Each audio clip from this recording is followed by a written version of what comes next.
ഞാൻ വീണ്ടും പറയുകയാണ്, this is not at all safe. ഇത് ഞങ്ങൾക്ക് പറ്റിയൊരു അബദ്ധമാണ്. ഒരിക്കലും ഇത് അനുകരിക്കരുത്.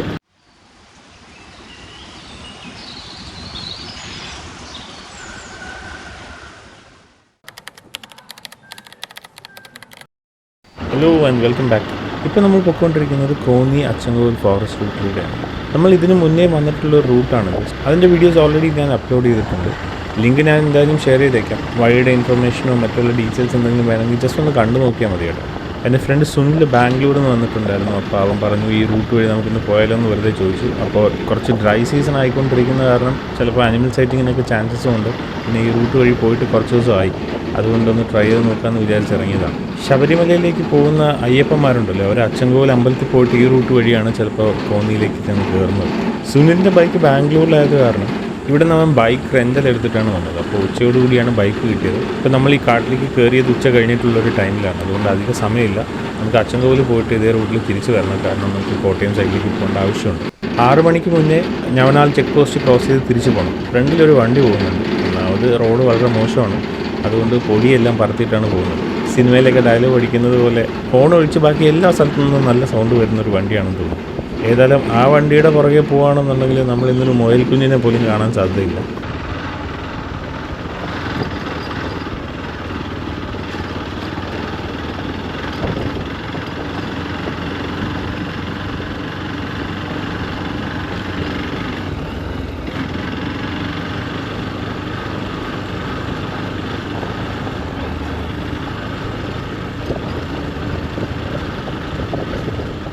കോന്നി അച്ചൻകോവിൽ റൂട്ട് എന്ന് പറയുന്നത് കോന്നി ഫോറസ്റ്റ് റേഞ്ചിനകത്ത് വരുന്ന ഒരു റോഡാണ്.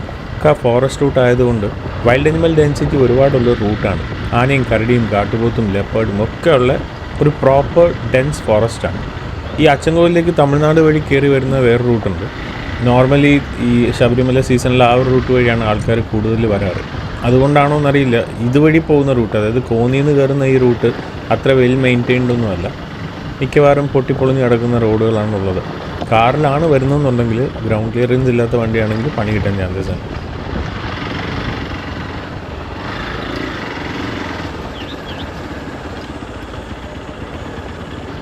പിന്നെ നല്ല വിജനമായിട്ടുള്ള റോഡാണെന്ന് വേണമെങ്കിൽ പറയാം. കാരണം വണ്ടികൾ വളരെ കുറവാണ് വരാറ്. സോ ഈ റൂട്ടിലെ പ്രശ്നം എന്തെന്ന് വെച്ചാൽ നമുക്ക് എവിടെയെങ്കിലും വെച്ച് വണ്ടിക്ക് എന്തെങ്കിലും മെയിൻ്റനൻസ് ഒക്കെ വന്നു പോയാൽ പെട്ടുപോകാനുള്ള ചാൻസസ് ഉണ്ട്. പിന്നെ അതുപോലെ വരികയാണെങ്കിൽ ഫ്യൂവലൊക്കെ ആവശ്യത്തിന് അടിച്ചിട്ട് വേണം വരാൻ. ഏതായാലും ചെക്ക് പോസ്റ്റിൽ നമുക്ക് റിപ്പോർട്ട് ചെയ്യാണ്ട് കയറാൻ പറ്റത്തില്ല. സോ അവർക്ക് ഇൻഫർമേഷൻ എന്തായാലും ഉണ്ടാവും, വണ്ടി വന്നതും പോയതുമൊക്കെ. ഇടയ്ക്കിടയ്ക്ക് അനിമൽ അറ്റാക്സൊക്കെ നടക്കാറുള്ളൊരു സ്ഥലം കൂടിയാണിത്. ആനയൊക്കെ ബൈക്ക് ഇടിച്ചിട്ട സംഭവം, ആൾക്കാരെ അറ്റാക്ക് ചെയ്ത സംഭവമൊക്കെ ഇവിടെ നടന്നിട്ടുണ്ട് ഇതിന് മുന്നേ.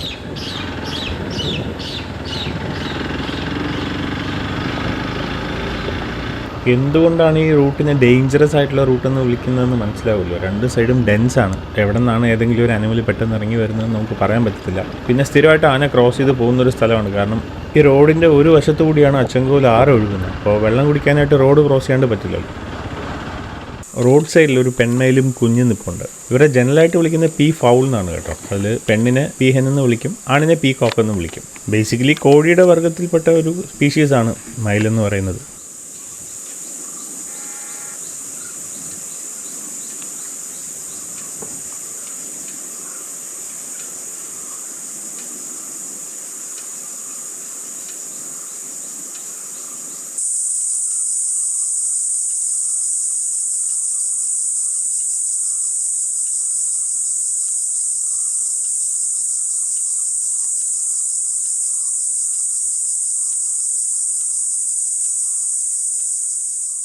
ഈ മയിലെന്ന് പറയുന്നത് പാമ്പുകളെ കഴിക്കുന്നൊരു സ്പീഷീസാണ്. അതുകൊണ്ട് തന്നെ ഒരു ഏരിയയിൽ മയിലിൻ്റെ ഡെൻസിറ്റി വല്ലാണ്ട് കൂടുകയാണെന്നുണ്ടെങ്കിൽ അത് നേച്ചറിലെ ബാലൻസ് തെറ്റിക്കുമെന്ന് പറയാറുണ്ട്.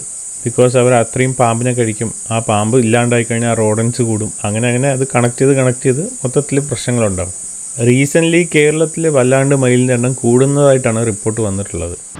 ഇത് കേട്ടിട്ട് ഇനി ഇവരെയൊക്കെ കൊന്നു തള്ളണമെന്ന് പറഞ്ഞിട്ട് ആരും വരരുത് ദയവ് ചെയ്ത്. ഇതിപ്പോൾ ഒരു ട്രെൻഡായി മാറിക്കൊണ്ടിരിക്കുകയാണ്.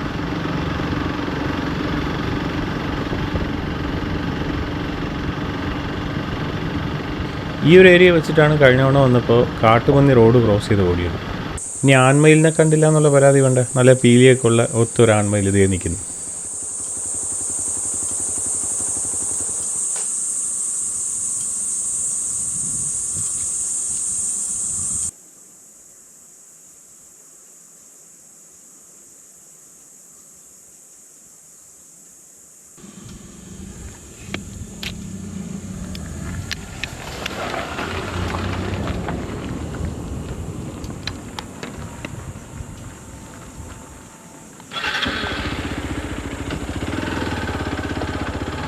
റൈറ്റ് സൈഡിലെ കാട്ടിൽ നല്ല ആന ഇറങ്ങിയതിൻ്റെ പല പല അവശിഷ്ടങ്ങൾ കാണുന്നുണ്ട് കേട്ടോ. തടി ഓടിച്ചിട്ടതും ചില്ല പിടിച്ചിട്ടതും പിന്നെ മണ്ണ് ചവിട്ടി ഇറക്കിയതൊക്കെ. നേരത്തെ ഞാൻ പറഞ്ഞതുപോലെ ഇതൊരു ആനത്താരയാണ്. സ്ഥിരമായിട്ട് ആന റോഡ് ക്രോസ് ചെയ്ത് പോകുന്നൊരു സ്ഥലമാണ്. പിന്നെ ഒരുപാട് വണ്ടികളില്ലാത്ത സമയത്ത് അവർ റോഡിൽ ഇറങ്ങി നിൽക്കാറുണ്ട്.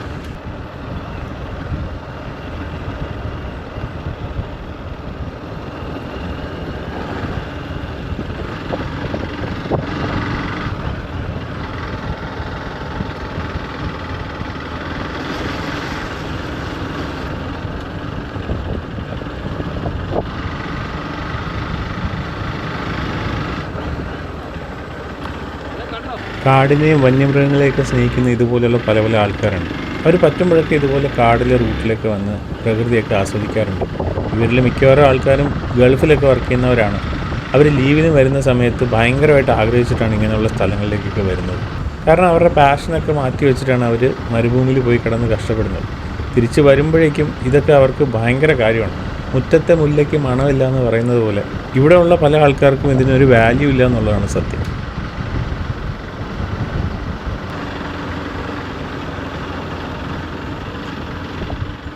എൻ്റെ ഓർമ്മ ശരിയാണെങ്കിൽ ഒരു 10-20 കൊല്ലത്തിന് മേളിലായി ഞാൻ പല പല കാടുകളിലായിട്ട് സഞ്ചരിക്കാൻ തുടങ്ങിയിട്ട്. പക്ഷേ ഫോട്ടോഗ്രാഫിയും വീഡിയോഗ്രാഫിയൊക്കെ വളരെ റീസെൻ്റായിട്ടൊക്കെയാണ് സ്റ്റാർട്ട് ചെയ്തത്. അല്ലാണ്ട് ചുമ്മാ ട്രാവൽ ചെയ്യാനും എനിക്കിഷ്ടമാണ്. കാരണം കാട്ടിനകത്ത് കിട്ടുന്നൊരു സമാധാനം നമുക്ക് വേറെ ഒരു സ്ഥലത്തും എന്ത് ചെയ്താലും കിട്ടത്തില്ല എന്നുള്ളതാണ് സത്യം.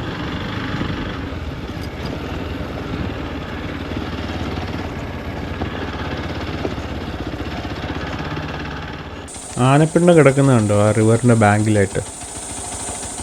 സ്ഥിരമായിട്ട് ആന വെള്ളം കുടിക്കാൻ വരുന്ന സ്ഥലമാണ്. ആന മാത്രമല്ല, ഒരുവിധം എല്ലാ ജീവികളും. ആ റിവർ ബാങ്കിൻ്റെ സൈഡിൽ ഏതെങ്കിലും ആനിമൽസ് ഉണ്ടോ എന്ന് നോക്കാൻ വേണ്ടി നിർത്തിയതാണ്. നോക്കുമ്പോൾ ഇപ്പുറത്തെ സൈഡിലായിട്ടൊരു മലയെണ്ണം ചാടി കളിക്കുന്നു. മരങ്ങളുടെ ഇടയിലായതുകൊണ്ട് ഫോക്കസ് കിട്ടാനായിട്ട് കുറച്ച് ബുദ്ധിമുട്ടുണ്ട്. പക്ഷേ അവൻ്റെ ആക്ടിവിറ്റീസൊക്കെ കണ്ടു വയ്ക്കാൻ നല്ല രസമാണ്. കാടിനകത്ത് എന്തോ അനങ്ങുന്ന കണ്ടിട്ടൊന്ന് നോക്കിയതാണ്. നോക്കുമ്പോൾ ഒരു ഗോറ് നിൽക്കുന്നു. കാട്ടുപോത്ത്, അങ്ങനെ ഏത് പേരിൽ വേണമെങ്കിലും നമുക്ക് വിളിക്കാം. സംഭവം ഏതാണെന്ന് നമുക്ക് അറിഞ്ഞാൽ മതിയല്ലോ. ഒരു കൂട്ടമായിട്ടാണ് ഇവർ സാധാരണ നടക്കാറ്. പക്ഷേ ഇതിപ്പോൾ ഒരാളെ കാണുന്നുള്ളൂ. വൈൽഡ് ക്യാറ്റിൽസിലെ ലോകത്തിലെ ഏറ്റവും വലിയ സ്പീഷീസാണ് ഈ ഗോർ എന്ന് പറയുന്നവർ. ഈ കാണുന്ന ഒരു ഫീമെയിലാണ്. നോർമലി ഇവരൊരു 1000 to 1500 കിലോഗ്രാം വരെയൊക്കെ വെയിറ്റ് വരാറുണ്ട്. നല്ല ഒത്തൊരു മെയിൽ ഗോറിന് ഏകദേശം 6 അടിയോളം ഹൈറ്റ് വരുന്നുണ്ട്. അതായത് ഏകദേശം ഒരു മനുഷ്യൻ്റെ അത്രയും പൊക്കം വരും ഷോൾഡർ ലെവലിൽ. സൗത്ത് ആൻഡ് സൗത്ത് ഈസ്റ്റ് ഏഷ്യയിലാണ് ഇവരെ കാണപ്പെടാറ്. പെട്ടെന്ന് തിരിച്ചറിയാൻ പറ്റിയൊരു ഫീച്ചർ എന്ന് പറയുന്നത് ഇവരെ 4 കാലിലും ഉള്ള സോക്സ് പോലുള്ള കളർ ഡിഫറൻസാണ്. മെയിലിനും ഫീമെയിലിനും ഒരുപോലെ കൊമ്പുണ്ടാവും. പക്ഷേ മെയിലിൻ്റെ ബോഡി ഭയങ്കര മസ്കുലർ ബോഡിയാണ് മെയിലിനുള്ളത്. എസ്പെഷ്യലി മീറ്റിംഗ് സീസൺ ആവുന്ന സമയത്ത് കുറച്ചുകൂടെ മസ്കുലർ ആവുകയും ബോഡിയൊക്കെ നല്ല ഷൈനിങ് ആവുകയും ചെയ്യും. ആനയെപ്പോലെ തന്നെ ഗോറും മാട്രിയാർക്കി ആണ് ഫോളോ ചെയ്യുന്നത്. ഓൾഡസ്റ്റ് ആയിട്ടുള്ള ഫീമെയിൽ ആയിരിക്കും ഗ്രൂപ്പിനെ ലീഡ് ചെയ്യുന്നത്. മെയിൽ ഗോർസ് മിക്കവാറും ഒറ്റയ്ക്കാണ്. മീറ്റിംഗ് സീസണിലാണ് ഒരു ഗ്രൂപ്പുമായിട്ട് പിന്നെ മിങ്കിളാവുന്നത്. ആൾ പെട്ടെന്ന് നല്ല അലേർട്ടായിട്ടുണ്ട്. പക്ഷേ നമ്മൾ ചുറ്റും നോക്കിയിട്ട് ഒന്നിനെ കാണുന്നില്ല. നമ്മളെക്കാട്ടിലും ഇവരുടെ സെൻസസ് കുറച്ചുകൂടെ അഡ്വാൻസ്ഡ് ആയതുകൊണ്ട് എന്തെങ്കിലും ഡിറ്റക്ട് ചെയ്തിട്ടുണ്ടാവും. ഭയങ്കര ഷൈ ആയിട്ടുള്ള ഒരു അനിമലാണ്. പെട്ടെന്ന് ആളിൻ്റെ പ്രസൻസ് ഒക്കെ കണ്ടുകഴിഞ്ഞാൽ ഇവരവിടെ നിന്ന് മാറും. അധികം ഡിസ്റ്റർബൻസ് ഇല്ലാത്ത ഏരിയാസിലാണ് ഇവർ പകൽ സമയത്ത് പുറത്തിറങ്ങി നടക്കുന്നത്. അല്ലെങ്കിൽ ഇവർ നൊക്ടേണൽ അനിമൽസാണ്. രാത്രിയാണ് കൂടുതലും പുറത്തിറങ്ങാറ്. ഇവർ കാട്ടിലുള്ള പുല്ലും ചെറിയ ഫ്രൂട്ട്സും ഇലകളൊക്കെ കഴിച്ചാണ് ഇങ്ങനെ നടക്കുന്നത്. അങ്ങനെ ഇവർ ഗ്രേസ് ചെയ്യുന്നത് കൊണ്ട് നമ്മുടെ വെജിറ്റേഷൻസ്, അതായത് ചെറിയ ചെറിയ ചെടികളെല്ലാം മെയിൻറ്റെയിൻ ചെയ്തിട്ട് കാട് മൊത്തം സീഡ്സ് ഡിസ്പേഴ്സ് ചെയ്യാനായിട്ട് ഇവർ ഹെൽപ്പ് ചെയ്യാറുണ്ട്.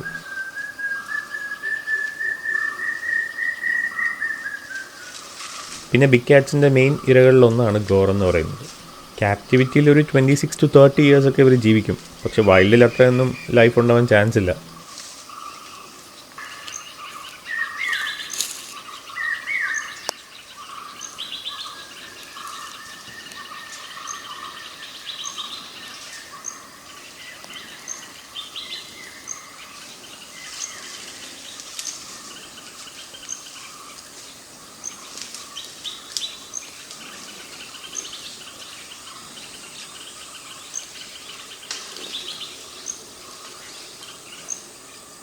നേരത്തെ ആ ഗോർ അലേർട്ടായില്ലേ, ഇതാണ് റീസൺ. ഈ അച്ചൻകോവിൽ ആറിൻ്റെ ആ റിവർ ബാങ്കിലൂടെ ഒറ്റയ്ക്കൊരു ആന നടന്നു വരുന്നുണ്ട്.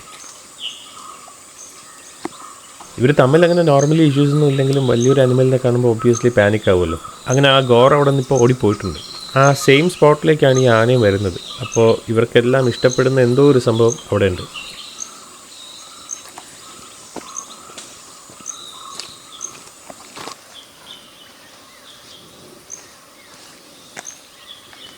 നല്ല ഡിസ്റ്റൻസിൽ നിന്നിട്ടാണ് നമ്മളിപ്പോൾ ഈ ആനയെ കാണുന്നത്.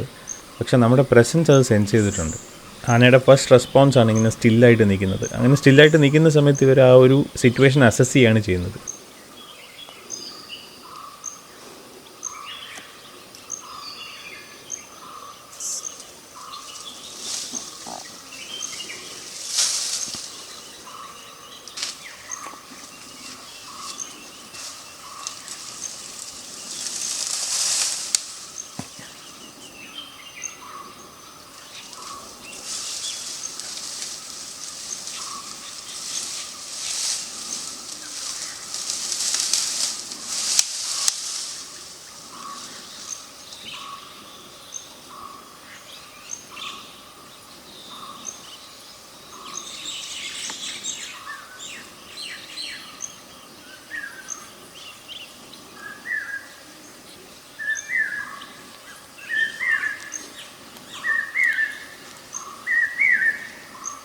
ആനയുടെയൊക്കെ ഒരു ലൈഫ് സ്റ്റൈൽ വെച്ചിട്ട് ഒരു ഡ്രീം ലൊക്കേഷൻ എന്ന് പറയാവുന്നൊരു കാടാണിത്. കാരണം ഇവിടെ അവർക്ക് ആവശ്യത്തിന് ഫുഡുണ്ട്, വെള്ളമുണ്ട്, അതുപോലെ നടക്കാനായിട്ട് ഇങ്ങനെ നല്ല സോഫ്റ്റ് ആയിട്ടുള്ള മണ്ണുണ്ട്.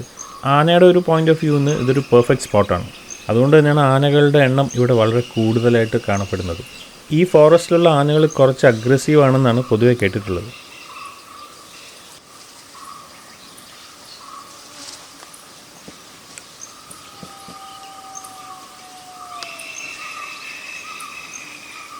എന്തോ ഒരു സൗണ്ട് കേട്ടിട്ട് പുള്ളിക്കാരി പെട്ടെന്ന് അലേർട്ടായിട്ട് തിരിഞ്ഞു നോക്കുകയായിരുന്നു കേട്ടോ. ആന തിരിഞ്ഞതിന് ശേഷം ഞങ്ങളും എന്തോ ഒരു സൗണ്ട് കേട്ടിട്ടുണ്ടായിരുന്നു. എന്തിനാണെന്ന് അത്ര വ്യക്തമായിട്ടൊന്നുമില്ല, പക്ഷെ നമുക്ക് ഒരുപാട് മുന്നേ ആന അത് കേട്ടു എന്നുള്ളതാണ്.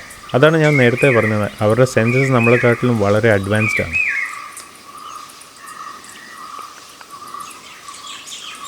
ഒറ്റയ്ക്കായതുകൊണ്ടായിരിക്കാം ആൾ കുറച്ചുകൂടി അലേർട്ടാണ്, നന്നായിട്ട് ആ situation assess ചെയ്തിട്ടൊക്കെ normal ആവുന്നുള്ളൂ.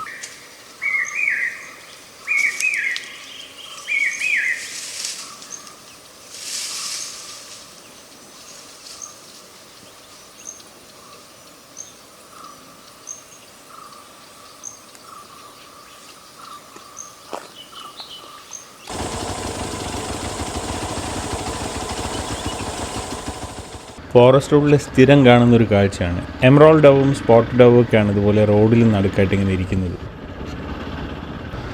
Basically human beings നേച്ചറായിട്ട് ഇണങ്ങി ജീവിക്കേണ്ട ആൾക്കാരാണ്. പിന്നെ സൗകര്യങ്ങളൊക്കെ നോക്കിയിട്ട് നമ്മൾ തന്നെയാണ് അതിൽ നിന്നൊക്കെ വേർപെട്ട് പോയത്. അങ്ങനെ നമ്മുടെ ജീനിൽ തന്നെ ഇത് കിടക്കുന്നത് കൊണ്ടാണ് മെജോറിറ്റി ആൾക്കാർക്കും നേച്ചറുമായിട്ട് പെട്ടെന്ന് കണക്ട് ചെയ്യാൻ പറ്റുന്നത്. അങ്ങനെയുള്ള സ്ഥലങ്ങളിൽ പോകുമ്പോൾ ഒരു പ്രത്യേക സമാധാനം കിട്ടുന്ന പോലെ ഫീൽ ചെയ്യുന്നത്. എനിക്ക് എന്ത് സ്ട്രെസ് ഉണ്ടെങ്കിലും എന്ത് പ്രശ്നം ഉണ്ടെങ്കിലും ഒരു 2 ദിവസം കാട്ടി നിന്ന് കഴിഞ്ഞാൽ എല്ലാം ഓക്കെയാണ്.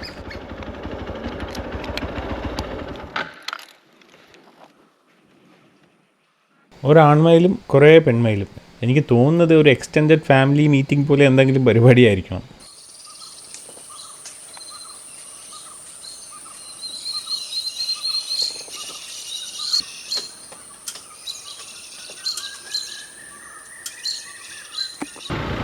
നമ്മുടെ കാൽക്കുലേഷൻ ചെറുതായിട്ടൊന്ന് പാളിയിട്ടുണ്ട്.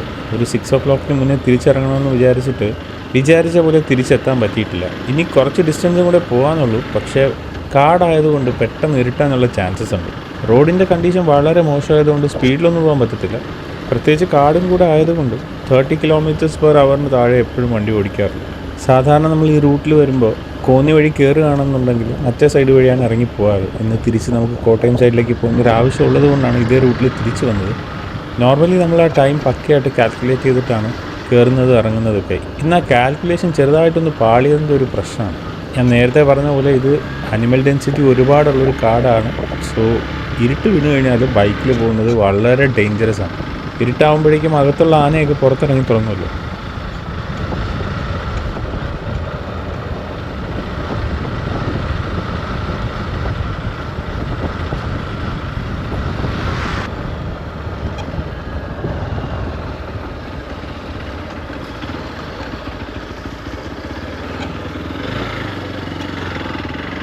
രണ്ട് മിനിറ്റ് മുന്നേ അത്യാവശ്യം നല്ല വെളിച്ചം ഉണ്ടായിരുന്നു. പെട്ടെന്നാണ് ലൈറ്റ് താഴുന്നത്. നമ്മൾ പുറത്ത് നോർമലി നിൽക്കുന്നത് പോലെയല്ല, കാടിനകത്ത് ഇരുട്ടെന്ന് പറയുന്നത് കുറച്ച് ഭയപ്പെടുത്തുന്ന രീതിയിലുള്ളൊരു ഇരുട്ടാണ്. പെട്ടെന്ന് ഇരുട്ടുകയും ചെയ്യും. അതുപോലെ നമുക്ക് പിച്ച് ബ്ലാക്ക് എന്നൊക്കെ പറയില്ലേ, ആ ഒരു കണ്ടീഷനായിരിക്കും. ഞാനിന്ന് വന്ന വണ്ടിയുടെ കാര്യം എടുത്തു പറയണം. കാരണം ഞാൻ എക്സ്പൾസ് റാലി പ്രോയിലാണ് വന്നത്. ഞാൻ നേരത്തെ പറഞ്ഞല്ലോ ഇവിടുത്തെ റോഡ് കണ്ടീഷൻ വളരെ മോശമാണെന്ന്. അത് വളരെ സിമ്പിളായിട്ട് ടാക്കിൾ ചെയ്താണ് വന്നത്. കാരണം ഇതിലങ്ങനെ ഒരു റോഡ് മോശമാണെന്നുള്ള ഫീലിംഗേ എനിക്ക് കിട്ടിയിട്ടില്ല. ആക്ച്വലി കുറച്ചുകൂടെ എൻജോയബിൾ ആയിട്ടാണ് തോന്നിയത്. ഈ വണ്ടിയുടെ ഹൈലൈറ്റും സസ്പെൻഷൻ തന്നെ ആണല്ലോ. ലൈറ്റ് വെയിറ്റ് ആയത് കാരണം ഹാൻഡിൽ ചെയ്യാനും വളരെ ഈസിയാണ്. അതിന് ഇത് കേട്ടിട്ട് ഇത് പെയ്ഡ് പ്രൊമോഷൻ ആണെന്നൊന്നും വിചാരിക്കേണ്ട. ആരും എനിക്ക് 5 പൈസ തന്നിട്ടില്ല. ഞാൻ എൻ്റെ എക്സ്പീരിയൻസ് ഷെയർ ചെയ്തതാണ്.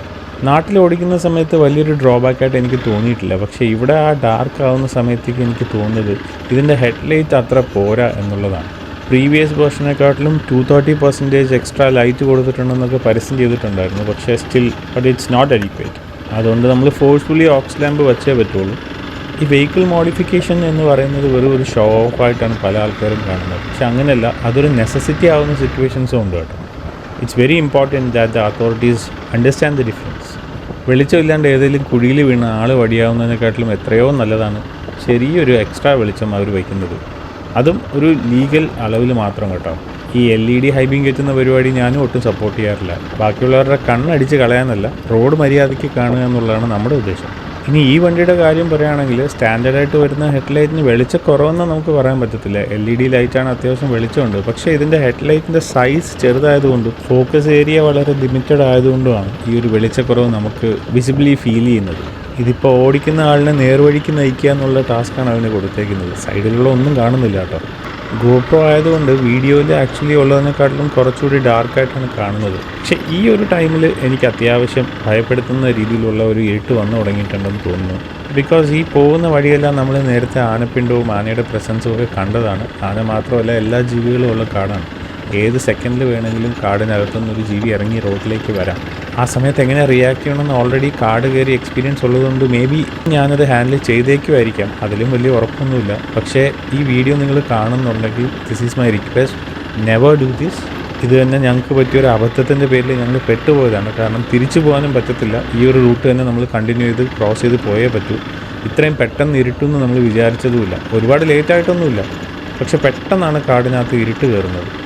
അപ്പോൾ ഈ റൂട്ടിൽ നിങ്ങൾ വരുന്നുണ്ടെങ്കിൽ അറ്റ്ലീസ്റ്റ് ഒരു 5:30 മുന്നേ തിരിച്ചിറങ്ങുന്ന രീതിയിൽ കാര്യങ്ങൾ പ്ലാൻ ചെയ്യണം. ഓരോ ഇഞ്ച് മുമ്പോട്ട് പോകുമ്പോഴും അടുത്ത് എന്താണ് സംഭവിക്കാൻ പോകുന്നത് എന്നുള്ളൊരു ആങ്സൈറ്റി ഇപ്പോഴും ആക്ച്വലി ഉണ്ട്.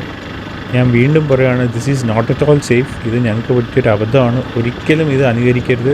ആരും ഈ ഒരു സമയത്ത് കാട്ടിലിങ്ങനെ വണ്ടിയിൽ പോകാൻ നിൽക്കരുത്. അത് കാറിലായാലും ശരി, ബൈക്കിലായാലും ശരി. ബൈക്കിൽ കുറച്ചുകൂടെ റിസ്ക് ഫാക്ടർ കൂടുതലാണ്. ബട്ട് കാറിലാണെങ്കിൽ ഞാനിത് ഒരിക്കലും റെക്കമെൻഡ് ചെയ്യില്ല. So please make sure that നിങ്ങളൊരു 5:30 മുന്നേ ചെക്ക് പോസ്റ്റ് ക്രോസ് ചെയ്ത് പുറത്ത് പോകുന്നു എന്നുള്ളത്. So this is very risky. And നമ്മളിപ്പോൾ പോകുന്ന ഈ റൂട്ട് ആക്ച്വലി കേരളത്തിൽ തന്നെ one of the most dangerous റൂട്ടാണ്. അത് mainly because of the animal density. ഇന്ന് നമ്മൾ വന്നപ്പോൾ വളരെ കുറച്ച് അനിമൽസിനെ കണ്ടിട്ടുള്ളൂ. ഇതിന് മുന്നേ ഞാൻ വരുമ്പോൾ ഇതിൽ ഒരുപാട് കൂടുതൽ അനിമൽസിനെ കണ്ടിട്ടുള്ളൊരു സ്ഥലമാണിത്. എൻ്റെ പല ഫ്രണ്ട്സും വന്നിട്ട് ഒരുപാട് കാട്ടുപോത്തിനെയും ആനയും പുലിയൊക്കെ കണ്ടിട്ടുള്ള സ്ഥലങ്ങളാണ് ഇതൊക്കെ. കാര്യം കുറച്ച് ഭയപ്പെടുന്ന ഇരുട്ടാണെങ്കിലും ഞാനിത് എൻജോയ് ചെയ്യുന്നുണ്ട്. Maybe because of my experience in forest. എനിക്ക് അത്രയ്ക്ക് അങ്ങ് പേടിയാവുന്നില്ല. But if you haven't experience a forest in such conditions, this is very very dangerous. Oh man, ഇങ്ങനെ ഒരു അബദ്ധം ഇനി കാണിക്കത്തില്ല. വീഡിയോ കാണുന്ന സമയത്ത് നമ്മൾ ഒരുപാട് സമയം ഇരുട്ടത്തൂടെ വണ്ടി ഓടിച്ചായിട്ടൊക്കെ നിങ്ങൾക്ക് ഫീൽ ചെയ്യുമായിരിക്കാം. പക്ഷേ അത്രയൊന്നുമില്ല. ബട്ട് സ്റ്റിൽ നമുക്ക് കുറച്ച് ഡിസ്റ്റൻസ് കവർ ചെയ്യാനുണ്ട്. പിന്നെ ഇരുട്ട് വീണ് കഴിഞ്ഞാൽ ഇതുവഴി പോകുന്ന വണ്ടികളുടെ എണ്ണം പിന്നെയും കുറയാണ്. ഒട്ടും ഉണ്ടാവില്ല എന്ന് തന്നെ വേണമെങ്കിൽ പറയാം. സോ നമുക്ക് ഹെൽപ്പൊക്കെ കിട്ടാനും ചാൻസസ് കുറവാണ്. എവിടെയെങ്കിലും എന്തെങ്കിലും പറ്റി കിടന്നാൽ പോലും ആരും അറിയില്ല കേട്ടോ. അതാണ് അതിൻ്റെ ഒരു ഡേഞ്ചർ പാർട്ടെന്ന് പറയുന്നത്. ഈ നൈറ്റിൽ ഞങ്ങൾ പെട്ടുപോയ വീഡിയോ ആക്ച്വലി ഇൻക്ലൂഡ് ചെയ്യേണ്ടതെന്ന് വിചാരിച്ചാണ്. പക്ഷേ I just wanted to show you how dangerous it is. ഭാവിയിൽ ആരെങ്കിലും ഇങ്ങനെ ഒരു സിറ്റുവേഷനിലൂടെ പോകാൻ പ്ലാൻ ചെയ്യുന്നുണ്ടെങ്കിൽ അത് ഡ്രോപ്പ് ചെയ്യണേ എന്ന് കൂടെ റിക്വസ്റ്റ് ചെയ്യാൻ വേണ്ടിയിട്ടാണ്. നിങ്ങൾക്ക് പറ്റുവാണെന്നുണ്ടെങ്കിൽ കാടിനെയൊക്കെ ഇഷ്ടപ്പെടുന്ന ആൾക്കാർക്ക് ഇങ്ങനെ ഒരു സൈഡ് ഉണ്ടെന്ന് അറിയാൻ വേണ്ടിയിട്ട് ഇതൊന്ന് ഷെയർ ചെയ്ത് കൊടുക്കുക. എഗെയിൻ ഞാൻ പറയുകയാണ്, ഇത് ഒരിക്കലും ചെയ്യരുത്. ഇത് ഞങ്ങൾക്കൊരു അബദ്ധം പറ്റിയതാണ്. നിങ്ങൾക്ക് ഈ ഒരു അബദ്ധം ഒരിക്കലും പറ്റാതിരിക്കട്ടെ. And be safe, especially when you are in forest area, and strictly follow the rules. ഏതായാലും നമ്മളിപ്പോൾ വെളിച്ചം കണ്ടിട്ടുണ്ട്. ഇന്നത്തെ ഈ റിസ്കി വീഡിയോ നിങ്ങൾക്ക് എല്ലാവർക്കും ഇഷ്ടപ്പെട്ടെന്ന് വിചാരിക്കുന്നു. വൈൽഡ് ലൈഫും ട്രാവലും ഒക്കെ ആയിട്ട് ബന്ധപ്പെട്ട് ഒരുപാട് വീഡിയോസ് ഞാൻ അപ്ലോഡ് ചെയ്യുന്നുണ്ട്. ചാനൽ സബ്സ്ക്രൈബ് ചെയ്ത് വെക്കുകയാണെങ്കിൽ മിസ് ചെയ്യാണ്ട് കാണാനായിട്ട് പറ്റും. And thanks for all your support and please keep on supporting. See you soon with the next one. Until then, adios amigos.